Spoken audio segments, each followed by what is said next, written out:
Assalamualaikum warahmatullahi wabarakatuh. Alhamdulillah wassalatu wassalamu ala Rasulillah wa ala alihi wa sahbihi wa mawalah.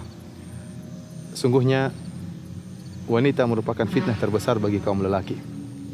Bukti yang nyata kita lihat di zaman sekarang, betapa banyak lelaki yang begitu mudah tergoda dengan para wanita. Dan syaitan benar-benar menjadikan para wanita sebagai sarana untuk menjerat kaum lelaki. Terjadilah banyak perzinahan, terjadilah hubungan-hubungan gelap yang diharamkan oleh Allah Subhanahu wa taala. Dan hal ini telah diingatkan oleh Nabi sallallahu alaihi wasallam dari jauh-jauh dahulu. Nabi sallallahu alaihi wasallam bersabda di antaranya, "Fattaqud dunya wattaqun nisa.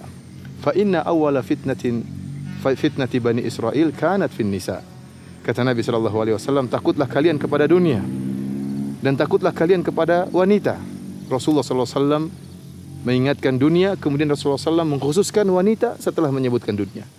Dan kita tahu bahwasanya fitnah wanita merupakan dari fitnah dunia. Akan tapi Rasulullah SAW mengkhususkan penyebutan fitnah wanita. Kemudian Nabi SAW menyebutkan kenapa Rasulullah SAW mengkhususkan penyebutan fitnah wanita. Kata Nabi SAW, "Fa inna awwala fitnati Bani Israil kanat fin nisa." Sungguhnya fitnah yang pertama kali menimpa Bani Israil adalah karena wanita. Rasulullah SAW juga bersabda, "Ma taraktu ba'di fitnatan adarra 'ala rijal minan nisa." Tidak pernah aku tinggalkan suatu fitnah yang lebih berbahaya bagi para lelaki lebih daripada fitnah wanita. Sungguh fitnah wanita adalah fitnah yang paling berbahaya bagi kaum lelaki.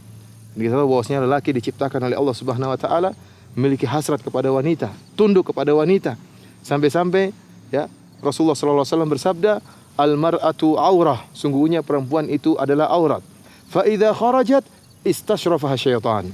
Kata Nabi SAW, wanita itu aurat dan jika dia keluar dari rumahnya, maka syaitan sudah mengincarnya. Kenapa syaitan mengincarnya? Syaitan ingin menjadikan para wanita sebagai sarana untuk menjebak para lelaki, untuk menjauhkan para lelaki dari agama mereka. Dijadikanlah para wanita senang untuk berhias, dijadikanlah para wanita senang untuk mengumbar aurat mereka, dijadikanlah para wanita sebagai hiasan di mana-mana. Ini kenyataan yang ada yang kita lihat di mana-mana. Wanita menjadi pajangan, wanita menjadi bahan hiasan. Karena memang suatu pemandangan yang sangat dicintai oleh para lelaki. Syaitan mengerti akan hal ini. Dan syaitan menjadikan wanita sebagai sarana yang mudah, yang sangat mudah untuk menjerumuskan para lelaki. Terlebih-lebih lagi Nabi SAW bersabda dalam hadisnya, "Ma ra'aitu min naqisati aqlin wa din, adhaba li lubir rajulil hazim min ihdakunna." Kata Nabi SAW, aku tidak pernah melihat makhluk yang kurang akalnya dan kurang agamanya, namun lebih mampu untuk menundukkan seorang lelaki yang tegas seperti kalian wahai para wanita. Benar, wanita makhluk yang lemah. Makhluk yang lemah. Akan tapi dengan kelemahannya tersebut, dengan manjanya tersebut, bisa begitu mudah menjatuhkan seorang laki yang tegar, seorang laki yang tegas. Kenapa? Karena memang ya wanita adalah fitnah terbesar bagi para laki. Oleh karenanya ini adalah nasihat bagi para wanita dan juga para laki. Para wanita jangan sampai menjadi bahan ya sarana yang dimanfaatkan oleh iblis, dimanfaatkan oleh syaitan untuk menggoda para lelaki. Dan para lelaki berhati-hati, jangan terpengaruh dan jangan terjebak dengan jebakan-jebakan iblis yang telah menjadikan para wanita sebagai fitnah. Para pemirsa yang dirahmati oleh Allah Subhanahu wa taala, sungguh Allah Subhanahu wa taala telah menyebutkan suatu contoh yang sangat luar biasa yang Allah abadikan dalam Al-Qur'an tentang kisah Nabiullah Yusuf alaihissalam yang tegar di hadapan fitnah wanita. Yang Allah Subhanahu wa taala ya menjadikan kisah ini sebagai contoh nyata yang pernah dialami oleh Nabi Yusuf alaihissalam. Allah abadikan dalam surat Yusuf, Allah Subhanahu wa taala berfirman, "Wa rawadathu allati huwa fi baitiha an nafsihi wa ghallaqatil abwaba wa qalat hayta lak qala ma'adzallah innahu rabbi ahsana mathwaya." Kata Allah Subhanahu wa taala, maka wanita permaisuri itu pun mulai merayu Nabi Yusuf. Merayu, diajak Nabi Yusuf untuk berzina. Wa ghallaqatil abwab. Kemudian dia pun menutup pintu-pintu yang ada agar tidak ada yang melihat mereka tatkala berzina. Wa qalat haytala. Kemudian sang wanita yang mengatakan, "Kemarilah engkau, mari kita melakukan perzinahan." Akan tapi Nabi Yusuf alaihissalam dengan begitu tegarnya bisa melepaskan dirinya dari fitnah wanita tersebut. Fitnah wanita permaisuri yang sangat cantik jelita. Al-Imam Ibnul Qayyim rahimahullah dalam kitabnya Al-Jawabul Kafi dan juga Syekh Abdurrahman bin Nasir As-Sa'di dalam tafsirnya menyebutkan beberapa ujian yang sangat berat yang dihadapi oleh Nabi Yusuf tatkala berhadapan dengan rayuan permaisuri tersebut. Di antaranya yang pertama, Nabi Yusuf alaihissalam adalah lelaki yang gharib, yang asing. Asalnya beliau tinggal di Palestina, kemudian berpindah ke negeri Mesir. Dan kita tahu bahwasanya seorang lelaki yang asing kalau hendak bermaksiat di negeri orang, dia lebih berani daripada bermaksiat di kampung sendiri. Ya, adapun kalau bermaksiat di kampung sendiri dia akan malu jika ketahuan, malu bagi keluarganya, malu bagi kerabatnya. Tetapi jika dia bermaksiat di kampung orang, maka dia lebih berani. Yang kedua di antara ujian yang dihadapi oleh Nabi Yusuf alaihissalam, Nabi Yusuf masih sangat muda tatkala itu, dan kita tahu bahwasanya bagaimana gejolak syahwat seorang yang masih muda. Kemudian di antara ujian yang dihadapi oleh Nabi Yusuf, yang merayu adalah sang wanita. Yang merayu adalah sang wanita. Lelaki terkadang malu untuk merayu wanita, tetapi tatkala wanita yang mulai merayu, maka mudahlah tersungkur seorang lelaki. Dan dalam kasus ini yang dihadapi oleh Nabi Yusuf alaihissalam, sang wanita lah yang merayu Nabi Yusuf alaihissalam. Kemudian ujian berikutnya, siapa wanita yang merayu Nabi Yusuf ini? Adalah wanita yang sangat cantik jelita, seorang permaisuri raja. Kemudian selain dia cantik, dia telah menghias dirinya sehingga kecantikan di atas kecantikan. Ya. Kecantikan di atas kecantikan. Ini ujian yang luar biasa. Dirayu oleh seorang wanita yang sangat cantik dan kaya raya. Kemudian juga di antara ujian berikutnya, wa ghallaqatil abwab, kata Allah Subhanahu wa taala, sang wanita telah mengunci seluruh pintu, tidak ada yang melihat. Dan kita tahu bagaimana seorang tatkala bermaksiat tidak ada yang melihat, dia lebih mudah untuk bermaksiat karena dia tidak malu, tidak ada yang melihat dia. Ini ujian-ujian berat yang dihadapi oleh Nabi Yusuf alaihissalam.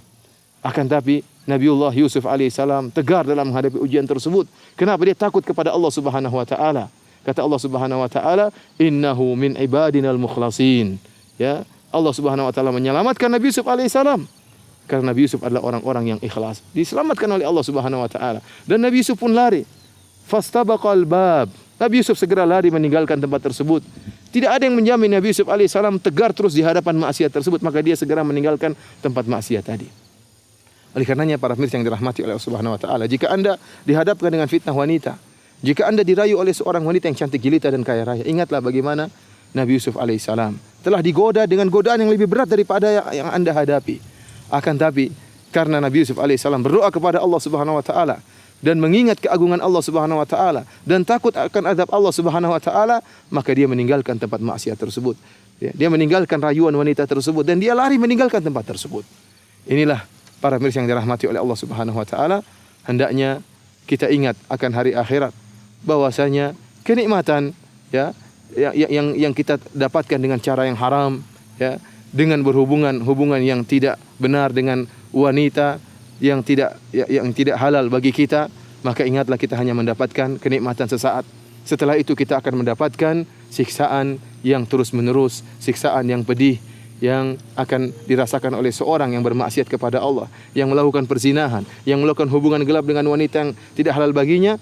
Allah mengancam mereka, orang-orang yang berzina, Allah akan ancam mereka di akhirat kelak. Mereka akan diadab di alam kubur sebelum diadab di neraka jahanam. Semoga Allah Subhanahu wa taala menjauhkan kita dari fitnah wanita, dan semoga Allah Subhanahu wa taala menegarkan iman kita tatkala kita dihadapkan dengan rayuan dan godaan wanita yang tidak halal bagi kita.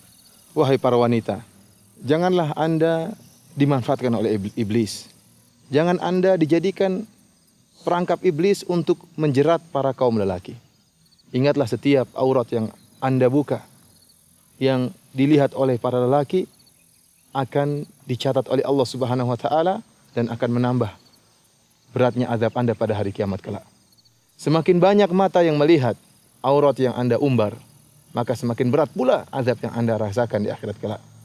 Oleh karenanya begitu mengerikan bagaimana kondisi para artis, para wanita yang menjadi bintang iklan, yang mengumbar aurat mereka, terpajang di televisi, terpajang di iklan-iklan, dilihat oleh jutaan orang. Maka sungguh pedih azab yang akan mereka rasakan jika mereka tidak bertobat kepada Allah Subhanahu wa taala. Setiap mata yang menikmati aurat yang terumbarkan tersebut akan berberat azabnya pada hari kiamat kelak.